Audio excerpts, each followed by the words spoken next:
Labas na yung 50 series of NVIDIA and 90 series of AMD. At dahil dyan, bumagsak ba yung mga presyo ng mga older models? Sawa ka na ba sa unactivated Windows mo? Well, lucky you! Pinakabago mula sa cdkeyoffer.com. Windows 10 and Windows 11 activation codes. Legit, safe, at pinakamura. Madali lang umorder. Hanapin ang Windows version na gusto mo. Piliin ang preferred payment method. Wala pang 5 minutes, nag-CDK ka na para sa Windows mo. Marami na kaming natulungan. Dati, sad and depressed ako. But now, I found the love of my life. Dati, aimless and walang purpose ang life ko. But now, I'm a world-class Zumba instructor.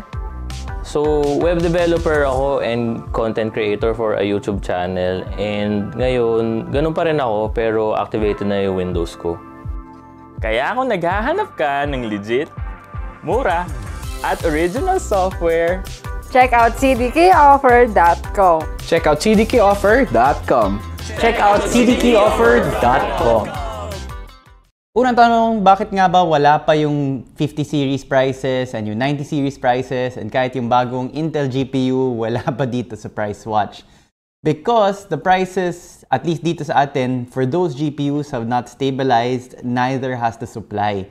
Mahirap pa rin makakuha. Believe me, dito sa Hardware Sugar, we've been trying to get the B580 from Intel, the 90 series AMD, 50 series nung NVIDIA.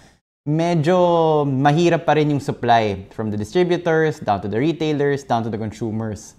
So until supply is kind of stabilized, I won't be putting them in sa price watch yet, but hopefully soon. Yung Intel GPU nga, 2 months ago pa ata yun na-release. We're still waiting to get something from our supplier. But it is good news. For 2 months straight, starting Feb and then ngayon March, bumaba yung mga presyo. Which is really exciting to see. We're talking about the older models. So we have the 1650 on upwards to the 4090. We're seeing a lot of price drops. And that's a great thing about new tech. When the new tech comes in, you don't need to buy the new tech to get some kind of benefit from it. Because usually, bumababa yung mga prices nung older models. 1650, slight price drop, 8321. And then we do note na nung Feb, ito lang yung card na tumaas yung price konti. So actually 8321, very similar to the price that it's been hovering at around January or November last year. 3050, price drop, slight, but it's there.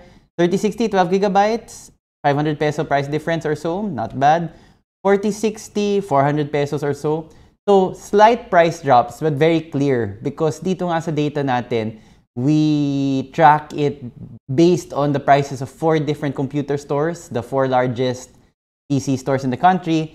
We don't use Hardware Sugar pricing because we're a small shop. Might skew the data pataas because we don't get volume discounts from the suppliers since yun nga, pipitsugin lang kami. So this is the best snapshot we can get based on the big retailers. 4070 Super tumaas konti by around 500 pesos. 4070 Ti Super, slight price drop of around 200 or so. 4080 Super, hard to find prices. We didn't find any last Feb and January. The last recorded price we had was November and that was around 78K. Ngayon, 67K na lang siya. Big price drop from a couple of months ago to where we are now with the 4080 Super. The former King of the Hill, 4090, no price change at around 104K pesos. Big controversy now kasi sabi ni NVIDIA dati na yung 5070 katapat niya yung performance nung 4090 and a lot of the reviewers are saying that just ain't true. Yeah, we're gonna have to revamp this AMD GPU segment, but for now, we're still tracking the 6600, slight price difference of 2 pesos.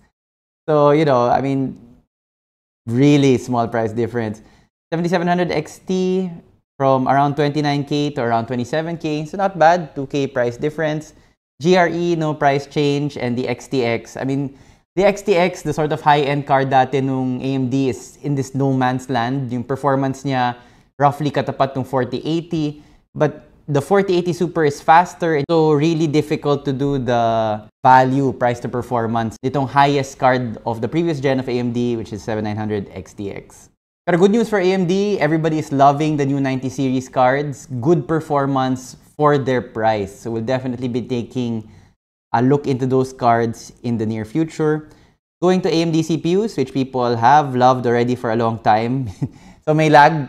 Yung CPUs na AMD, everybody loves. Yung GPUs were kind of like very meh, kind of like you have to be a big supporter, you have to find them at a good price. But yung 90 series GPUs na AMD look like they kick ass. 9800X3D from AMD, one of the best CPUs you can get for gaming. Slight price decrease of around 400. 7800X3D, same. It has the X3D architecture, so good for gaming. 29K versus 29.3K, so 300 peso price difference. 7600X, slight price difference. 5600X actually went up very slightly. And the 5600G, slight price decrease. Intel CPUs, again, we have started putting in the Core Ultra, yung next after yung 14th gen. Still kind of confused about the naming scheme that Intel has. But we're still tracking the 4900K, which has no price difference. Slight price increase to the 14700K by around 30 pesos, so very slight. Then we have the Core Ultra 7265KF, slight price decrease. So actually not too bad, around 1,300 pesos. So not too shabby. And in the 12500, sort of rounding out the lower end of what you can get now for Intel. Well, you can still get lower, but you know, 12 series, 12500. Slight price decrease, not too bad also, around 700 pesos or so. Change setup tayo because my laptop just died, so I put it up on the desktop. We're now in the per shop deep dives, which you can see also here. So again, as mentioned, we take the prices of the 4 largest PC retailers dito sa atin. You saw kanina the average, so that was the summary. Dito sa summary tab, dito sa baba ng screen or baba ng spreadsheet. But we also have a tab for the per shop deep dive. So we can really go in and see which shops. I don't tell you their names because we don't want them to get free publicity. We just want their data. Wedge, not too much of a price difference in any of their models. So yung GPU, isa lang yung price change, at least pababa naman.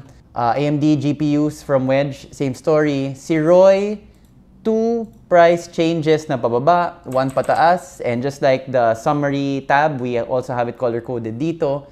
And you can see where we got the prices dun sa green side. We collate all of the data, that's in the green, and then that's also what we use dun sa summary tab.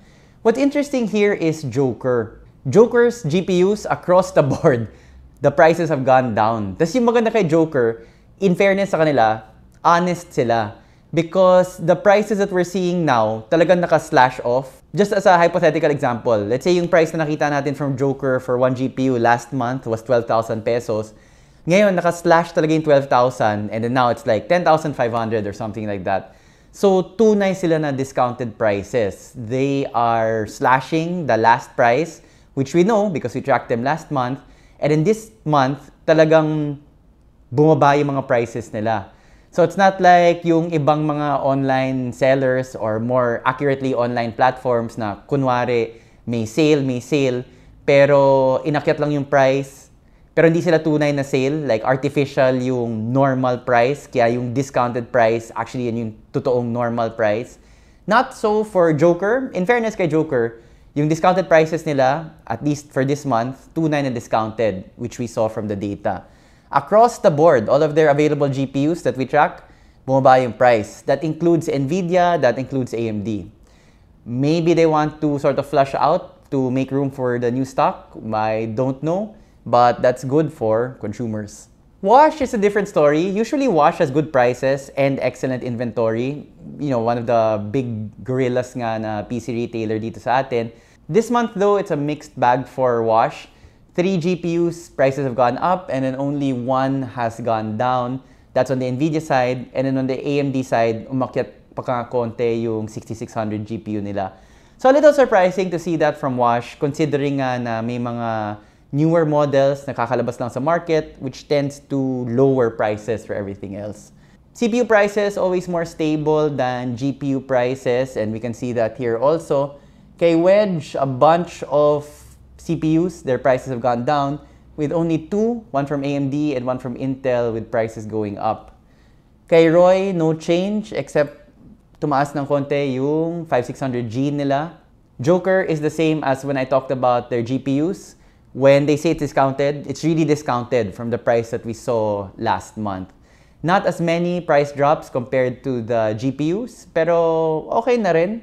Not too shabby. Two from the AMD side and then one from the Intel side. And then Wash, at least, walang price increases for CPUs, and then they have two price decreases. So it's an interesting kind of market right now. We have an influx of new GPUs, which seems to have brought down prices. Not dramatically, but definitely may perceptible price decrease dun sa older GPU models. Hopefully this continues as availability stabilizes for the new GPUs, Intel, AMD, NVIDIA. Actually, all of the three brands have very exciting offerings right now. Everybody loves to hate on NVIDIA, but the performance gains are there, especially if you want to spend some money. AMD naman seems to have hit a home run with price to performance. And then Intel bringing up the rear, not so much in terms of value for money. Maganda naman yung value for money nung bago nilang GPU, just in terms of performance because it's most linked or mostly tied to 4060 level performance. At least yung AMD, saktong mid-range at maganda pa yung presyo. So it's an interesting GPU market right now, which 2 months ago, in January, we wouldn't have guessed. I mean, daming mga rumors, daming speculation, but it's an interesting time to buy PC parts right now, particularly GPUs. We will update Price Watch by next month. Hopefully, maganda na yung availability, medyo nag-stabilize yung prices, so that we can include all of the new GPUs from the 3 different manufacturers. Until then, this sheet is available 24/7. You can look it up anytime. Even if the model that you want to buy, wala dito, at least may ballpark figure ka na. Let's say gusto mo bumili nung 4070, hindi yung super model. Then, you know that yung 4070 na bibilin mo, dapat mas mababa yung presyo compared to the 4070 Super that we are tracking here, which has an average price of 40,300. 4070 is lower than the 4070 Super. It is an older model. It should be cheaper, especially if you're buying it second-hand. So that's what we mean na hopefully nakakatulong tong price watch sheet sa inyo, even if the exact model is not here. Kasi these guys give you a benchmark para may basis ka na to say na, itong mas mahal na model or itong hinahanap ko mas mababa kaysa sa dun sa natatrack, but at least may ballpark figure na ako. Definitely, the one I want shouldn't exceed this price. Or the one I want is more expensive, for example, compared to what we're tracking here. Then you know na justified naman yung price increase dun sa seller na kung saan ka bibili. And before I go, there is an Easter egg or a sort of secret dito sa price watch sheet. I won't reveal it now. I just put it in for the first time dito sa sheet natin. It also tracks something very important, but on the other end. Instead of pricing for a purchase, it tracks something else. Just something I put into the price watch sheet. If you do see it, put it in the comments. I'm just kind of curious kung may makakita ba. Thanks for watching. See you next month. For Price Watch. Yung Hardware Sugar, marami pang ibang videos this month. Please tune into those too.